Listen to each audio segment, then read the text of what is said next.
prođe i bez tebe, da ako si bez nas to završi. Čim sam te čula da pričaš, odmah mi je štitna proradio. Pritisak mi je bio preko 200. Ne mogu da nađem daljinski televizor da ugasim, da ne slušam što ćeš i reći. Strah me više do onoga što ne čujem, a nešto sam čula. Neka to neko drugi reče. Možda će njega posluša. Kako si ti usta otvorio, nekoga su mi iz kuće ukapsili.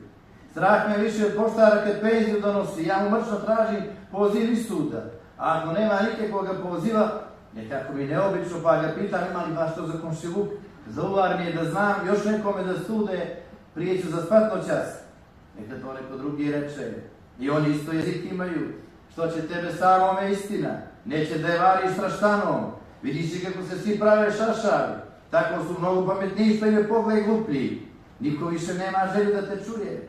Da nas je sve poskupilo. Samo su ljudi za džabaluk. I tako sve do izbora ne može držati na tablete. Neka to neko drugi reče. Nije Crna Gora na nas pao.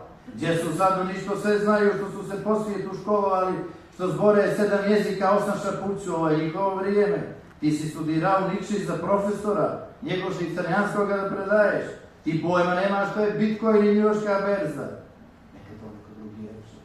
A ti mu sve klimaj glavom kao što i oni tebe klimaju. Da vidiš kakva je to milina. Niko te ne čuje, a svi vide kako treseš glavom i još zamišljaju što će biti kad i ti jednom progovoriš, a ne progovaraš. No samo mljaskaš ustima, taman da se svi ponadaju kako će se javi za riječ, a ti onda spuštiš glavu kada misliš velike misli i od njih ne možeš usta otvoriti.